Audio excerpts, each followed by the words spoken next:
Bago tayo magpatuloy, ay inaanyayahan kitang mag-subscribe at i-comment kung taga saan ka. Sa isang pwesto sa tapat ng isang malaking supermarket ay nandoon ang maliit na tindahan ni Edward ng mga banana chips. Nakasuot siya ng plain na puting t-shirt at isang sombrero sa tuwing siya ay nagtitinda. Siya lamang ang gumagawa ng kanyang paninda at sa halos 3 taon niya sa pagtitinda ay nakabisado na nga niya kung paano ito gawin ng masarap kaya madami na din siyang suki sa mga dumadaan doon. Sa halagang 20 hanggang 50 piso depende sa laki ang presyo ng mga banana chips na paninda ni Edward. May mga estudyante, nanay, lola at ang iba ay may mga sarili din na tindahan. Sila ang kadalasang suki ni Edward. Tuwing linggo ay hindi siya nagtitinda dahil ito ang araw na gagawa siya ng mga banana chips. Madilim pa lang ay aalis na siya ng bahay para mamili ng mga saging na kanyang gagamitin sa paggawa ng banana chips. Nagpapagawa na din siya ng espesyal na lagayan na may pangalan niya mismo para madali itong matatandaan ng mga tao. Isa lang naman ang pangarap ni Edward, ang lumago ang kanyang maliit na negosyo at magkaroon ng magandang buhay kasama ang kanyang magiging asawa. Minsan ay iniisip din ni Edward kung may babae bang magkakamaling pumatol sa kanya dahil isa lamang siyang hamak na tindero. Isang araw habang nagtitinda si Edward ay may isang babae ang nagtanong sa kanya.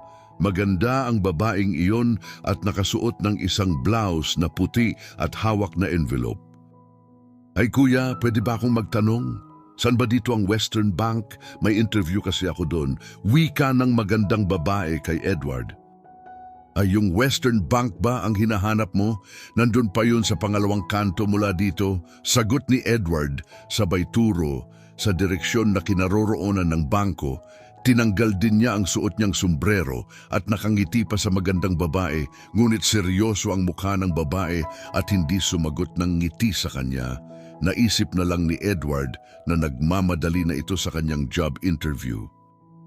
Sige kuya, salamat, wika ng babae at nagmamadali na itong naglakad patungo sa direksyon na tinuro ni Edward.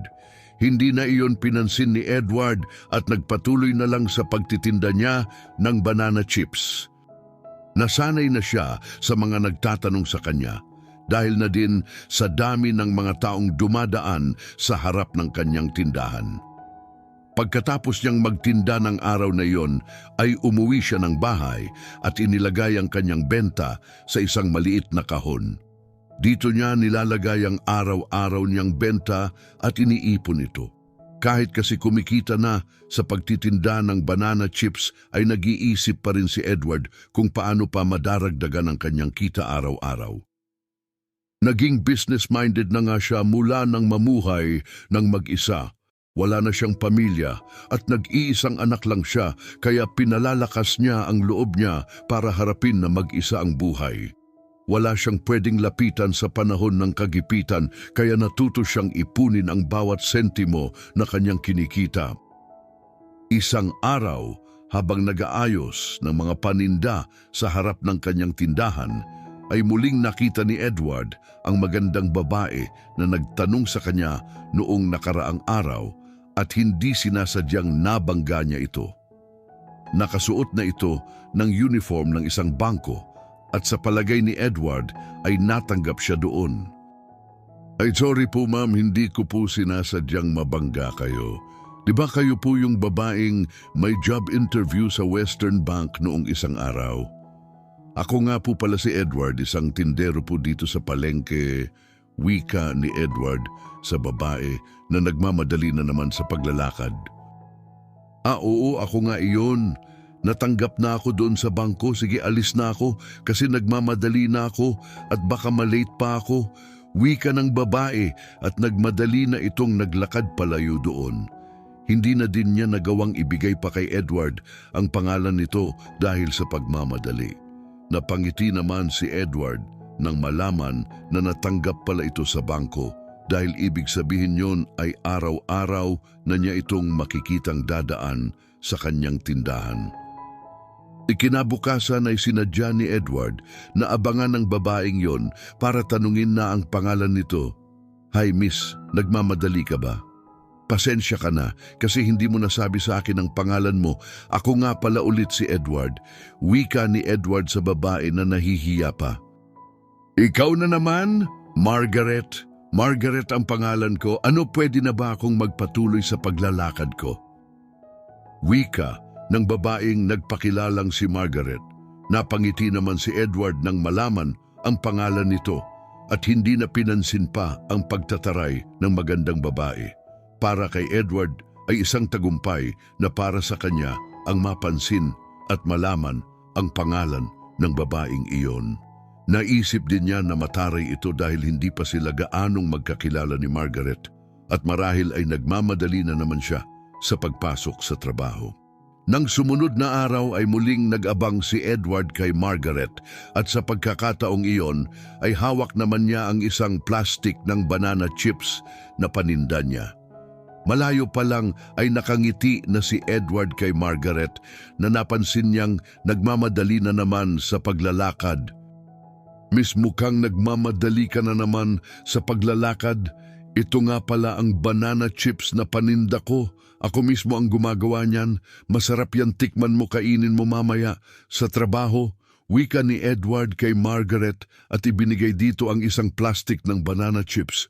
Nag-aalangan naman na kinuha ni Margaret ang banana chips kay Edward at nagpasalamat dito. "Naku, kung hindi ko lang paborito ang banana chips ay hindi ko ito tatanggapin sa'yo. Teka, ano nga ba ulit ang pangalan mo?" Wika ni Margaret na nakangiti na sa kanya. "Edward. Edward ang pangalan ko, tandaan mo at huwag mong kakalimutan." Pabirong sagot naman ni Edward. Napangiti naman si Margaret sa sinabi ng binata. Doon nakita niya kung gaano kaganda si Margaret kapag tumatawa ito at nakangiti. Pagkatapos niyon ay umalis na si Margaret. Si Edward naman ay nakaramdam ng kakaiba sa kanyang sarili. Pakiramdam niya ay unti-unti nang nahuhulog ang loob niya kay Margaret.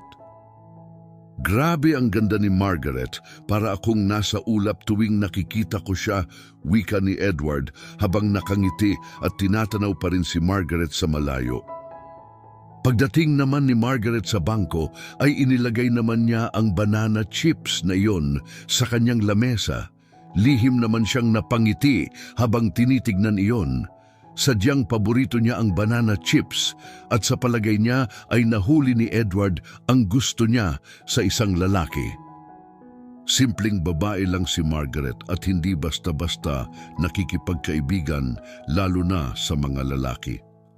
Mahigpit ang mga magulang ni Margaret noong nag-aaral pa lamang siya at pinagbawalan siya ng mga ito na makipagnobyo.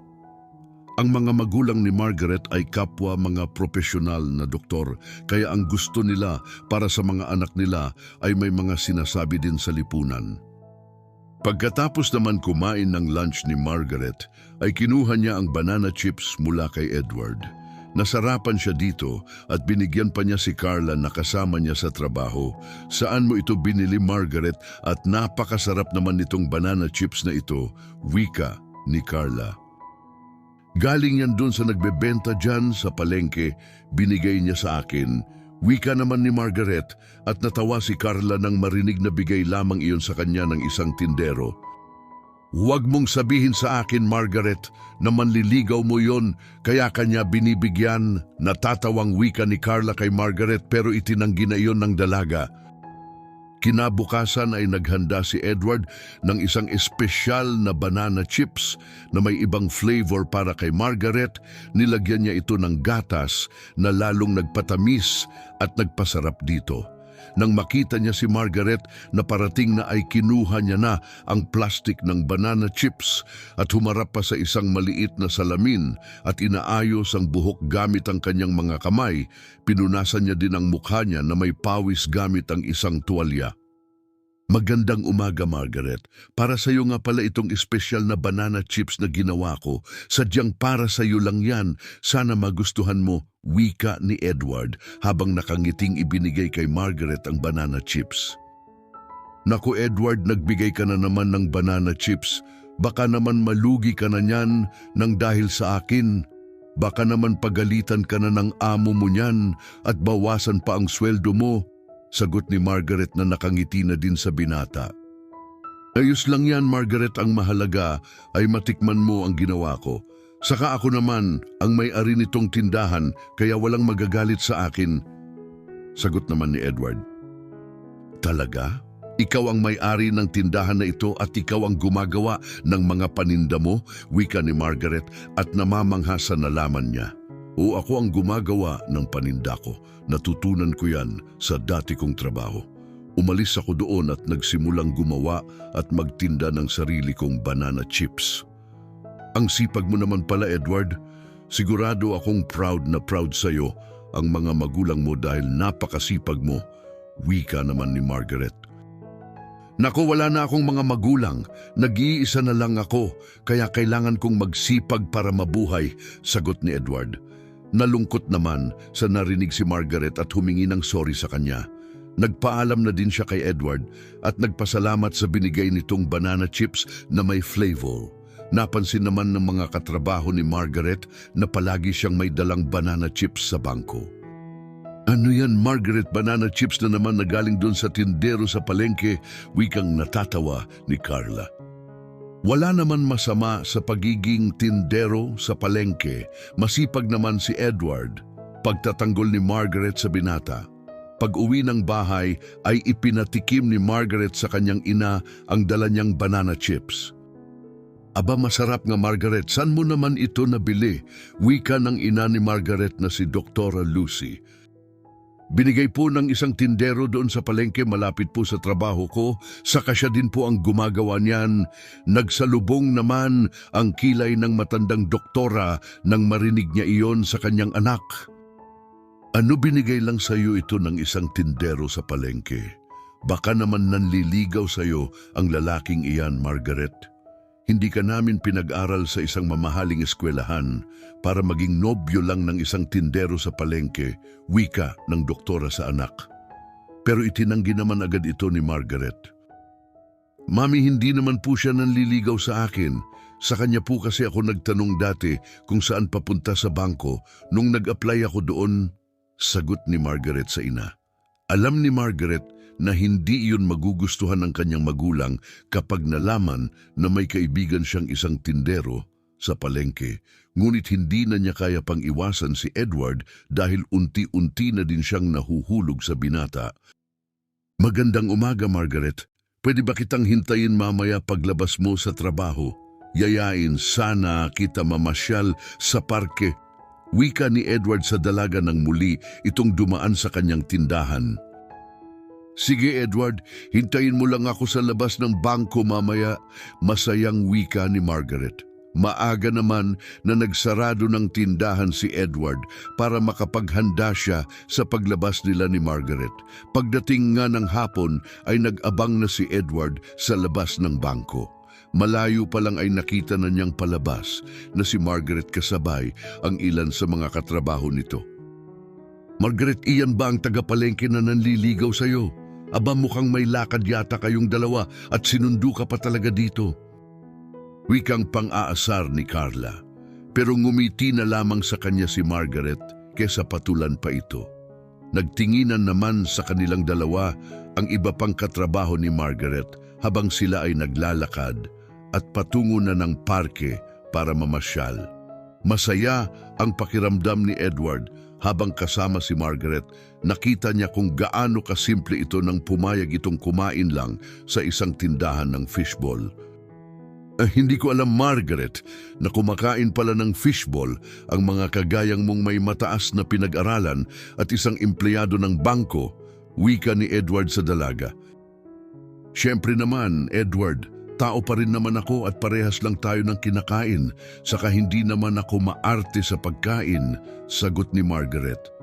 Lalo naman napahanga si Edward sa dalaga. Pag-uwi ng bahay ay galit na sinalubong si Margaret ng kanyang ina. May nakapagsabi daw sa kanya na nakipag-date siya sa isang tindero sa palengke. Anong kalokohan ang ginagawa mo, Margaret? Akala mo ba walang nakakita sa iyo na kasama ang lalaking hampas lupa na iyon? Ngayon pa lang ay itigil mo na yan pagsama sa lalaking yan. Naiintindihan mo ba? Ano na lang ang sasabihin ng mga kaibigan naming doktor kapag nalaman na ang anak namin ay may nobyong tindero lang sa palengke? Wikang galit ng ina ni Margaret habang ang kanyang ama naman na isa ding doktor ay napapailing na lang habang nakikinig. Pumasok na lang si Margaret sa kanyang kwarto at doon ay umiyak. Kinabukasan ay palihim na sinundan si Margaret ng kanyang mga magulang sakay ng kanilang sasakyan para makita at makilala kung sino ang lalaking kasama nito sa parke. At pag-alis nga ni Margaret sa tindahan ni Edward ay lumapit naman dito ang mga magulang ng dalaga. Hoy, ikaw ba ang nanliligaw sa anak namin? Pwede ba ay layuan mo ang anak namin dahil wala siyang mapapala sa'yo? Hindi mo siya kayang buhayin sa pagtitinda lang nitong mga banana chips mo. Wikang pasigaw ng ina ni Margaret. Napahiya naman si Edward sa mga tao doon at kapwa niya mga tindera sa palengke. Pagdating ng hapon ay sinabi ni Edward ang mga nangyari at nabigla si Margaret sa ginawa ng mga magulang. Humingi naman siya ng tawad kay Edward. Pasensya ka na, Edward, sa nanay ko. Hindi ko alam na sinundan pala nila ako kanina, wika ni Margaret habang naglalakad silang dalawa sa parke. Ayos lang yun, Margaret. Tama naman ang sinabi sa akin ng mga magulang mo. Hindi kita kayang buhayin sa pagtitinda lang ng banana chips. Malungkot na wika ni Edward. Doon ay inamin din ni Margaret sa kanya na gusto niya din ito pero natatakot siya sa kanyang mga magulang. Niyakap siya ni Edward at sinabing mahal na mahal siya nito. Kinabukasan ay naghintay muli si Edward kay Margaret sa tindahan pero hindi niya ito nakita. Nag-abang din siya sa bangko pero hindi niya ito nakita. Lumipas ang isang linggo pero hindi niya nakita si Margaret. Nagtanong siya sa security guard ng bangko at sinabing lumipat na ng branch ang dalaga. Nagulat si Edward sa nalaman. Sinabi din sa kanya ni Carla na ang mga magulang daw ni Margaret ang nagpalipat sa kanya sa ibang branch kaya hindi na niya ito nakikita. Nasaktan at nalungkot naman si Edward dahil sa ginawa ng mga magulang ni Margaret. Alam niyang ayaw sa kanya ng mga ito dahil isa lamang itong tindero sa palengke. Umabot ng isang buwan pero walang Margaret ang nagpunta sa kanyang tindahan. Tinanggap na lamang iyon ni Edward at nagsimulang sanayin ang sarili na wala na si Margaret. Dahil sa nangyari ay nangako siya sa kanyang sarili na ibabangon ang kanyang pagkatao para hindi na siya mamaliitin pa ng ibang tao. Isang araw ay pumunta sa kanya ang manager ng supermarket sa tapat ng kanyang tindahan at bumili ng banana chips. Nagustuhan niya ito at tinanong si Edward kung kaya ba nitong mag-supply ng maraming banana chips para sa kanilang supermarket. Bigla naman napangiti si Edward sa sinabi ng manager. Talaga po ba? Kailangan niyo po ng supplier ng banana chips sa supermarket niyo? Wika ni Edward na halos hindi makapaniwala sa narinig. Kaya mo bang mag-supply muna ng 200 pouch ng mga banana chips bukas o sa susunod na araw? Kailangan kasi natin makita kung mabebenta ito. Kapag dito ay mabenta, maglalagay na din kami sa lahat ng branch namin. Wika ng manager na si Gary kay Edward. Halos malula naman siya sa dami ng in-order nito at nangakong ihahanda agad ang mga ito. Maagang nagsarado ng tindahan si Edward at ginawa na ang mga order sa kanya. Minabuti niyang hindi muna magtinda sa palengke para makumpleto niya ang mga kailangan ni Gary. Nang mai-deliver naman niya ang mga ito ay natuwa sa kanya si Gary dahil nagawa niya ito ng mabilis. Pagkalipas naman ng isang linggo ay sinabi ni Gary na naging mabili ang kanyang banana chips sa kanilang supermarket at plano na daw nilang maglagay nito sa lahat ng kanilang branch. Natuwa naman si Edward sa narinig at pagkauwi ng bahay ay inilabas niya ang lumang kahon na pinaglalagyan ng mga ipon niya mula sa pagtitinda. Kailangan daw kasi niya ng mga tauhan at mas malawak na lugar para magawa ang lahat ng order sa kanya. Umupa siya ng isang mas malaking bahay na ginawa niyang paggawaan ng banana chips. Kumuha din siya ng 10 tauhan na makakatulong niya sa paggawa ng mga ito at ilang makina para mapabilis ang kanilang trabaho. Mabilis na lumipas ang 5 taon at may sarili ng opisina ang kumpanya ni Edward. Mas dumami na din ang kanyang mga tauhan dahil dumami na din ang mga supermarket na kumukuha sa kanila ng banana chips. Nakilala sa buong bansa ang banana chips ni Edward at mabilis ang naging pagyaman ng binata. Ang dating nakaputing t-shirt lang habang nagtitinda sa palengke ay nakasuot na ngayon ng Amerikana kapag humarap sa mga tao. Ang dating nangungupahan lang ay may sarili ng pabrika kung saan ginagawa ang kanyang banana chips. Isang araw, habang namimili sa supermarket ang ina ni Margaret, ay kumuha siya ng isang brand ng banana chips at pagka-uwi ng bahay ay pinakita sa anak. Margaret, di ba ito yung sikat na banana chips ngayon? Dahil napakasarap daw. Nang makita naman ito ni Lucy ay napaluha siya dahil iyon ang brand ng banana chips na tinitinda noon ni Edward. Habang ang ina naman niya ay natigilan nang matikman ito. Teka Margaret, di ba ganito yung lasa ng banana chips na dinala mo dati dito sa bahay? Tanong ng ina sa anak. Yan nga po ang banana chips na dala ko dati. Ang Edward's Special. Banana chips na mismong si Edward ang gumagawa, yung lalaking minaliit po ninyo sa palengke. Hindi naman nakapagsalita ang kaniyang ina. Lihim na natuwa si Margaret para kay Edward. Masaya siya dahil natupad na niya ang mga pangarap niya. Hinanap ni Margaret ang lugar ng opisina ni Edward para makausap ito. Magandang araw po Sir Edward, nakangiting bungad na bati ni Margaret nang makita ang binata sa opisina nito. Halos hindi naman agad nakagalaw si Edward nang makita niya ang dalaga sa pintuan ng kanyang opisina. Agad na tumayo si Edward at niyakap si Margaret at tumugon naman ang yakap ang dalaga. Nagpaliwanag ang dalaga kung bakit bigla na lang siyang hindi na nagpakita kay Edward dati. Patawarin mo ako Edward dahil hindi man lang ako nagpaalam sa iyo. Gumawa ng paraan ang mga magulang ko para mailipat ako ng branch, wala na akong nagawa kundi sundin sila. Pero ngayon, Edward, ay handa na akong ipaglaban ka sa kanila. Wikang naiiyak ni Margaret. Naintindihan naman ni Edward ang mga nangyari. Ayos lang sa akin yon Margaret. Ang mahalaga ay nandito ka na ulit at handang ipaglaban ang relasyon natin, wika ni Edward. Isang malakas na busina ng isang mamahaling SUV ang tumawag ng pansin ng ina ni Lucy sa labas ng kanilang bahay.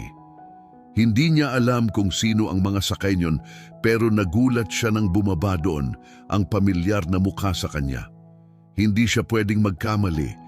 Iyon ang tindero sa palengke noon na sinigawan niya at pinahiya. Suot na ito ngayon ng magarang damit at makikita sa mukha nito ang pagiging kagalang-galang. Nakita din niyang binuksan nito ang pintuan ng passenger seat at bumaba naman doon ang anak niyang si Margaret. Pumasok silang dalawa sa bahay ng magulang ni Margaret. Dala ni Edward ang lakas ng loob at ang pangalan niya sa negosyo ay humarap siya sa mga magulang ng dalaga. Doktora Lucy, nandito po ako sa harapan ninyo para kunin ang pahintulot na muling ligawan ang anak ninyong si Margaret, wika ni Edward sa doktora. Hindi naman tumutol ang ina ni Margaret at para sa kanya ay malaki na din ang kanyang anak at nasa tamang edad na para hayaan niyang magdesisyon sa buhay. Payag na ako, Edward. Ayaw kong maging hadlang pa sa kasiyahan ng anak ko. Ipangako mo lang sa amin na hindi mo siya sasaktan at pababayaan. Maikling sagot ni Lucy. Hindi na pinatagal pa ni Margaret ang panliligaw ni Edward. Nang sagutin niya ang binata ay agad na silang nagplano ng kanilang kasal. Masayang-masaya ang mga magulang ni Margaret nang idaos ang kanilang kasal sa isang simbahan at ang reception naman nito ay sa isang malaking hotel. Imbitado ang lahat ng kanilang mga kaibigan. Inimbitahan din ni Margaret si Carla na katrabaho niya noon. Wala naman masabi si Carla kay Edward dahil pinatunayan nitong hindi lang siya basta isang tindero sa palengke. Masaya si Margaret dahil ipinakita ni Edward sa lahat ng tao na karapat-dapat siyang ipaglaban sa mga magulang nito. Na ang dating isang tindero sa palengke ngayon ay isa ng kilalang pangalan sa negosyo. Pagkatapos ng kasal ay nag-resign na sa bangko si Margaret at nagtulong sila ni Edward para palaguin palalo ang negosyo nito. Naglabas din sila ng iba't ibang flavor pa ng banana chips na naging mabenta din sa merkado. Ang buhay ni Edward ay nagpapaalala sa atin na huwag tayong sumuko sa mga problema at ipagpatuloy lang ang ating ginagawa dahil darating ang panahon na ang lahat ng ito ay magbubunga din. At dito nagtatapos ang kwento natin para sa araw na ito. Ikaw, ano ang natutunan mo sa kwentong ito? Paki-comment na yan sa ating comment section at pupusuan natin yan. Kung nagustuhan mo ang kwentong ito, ay mag-subscribe lang sa ating channel para sa mga susunod pang videos. Maraming salamat.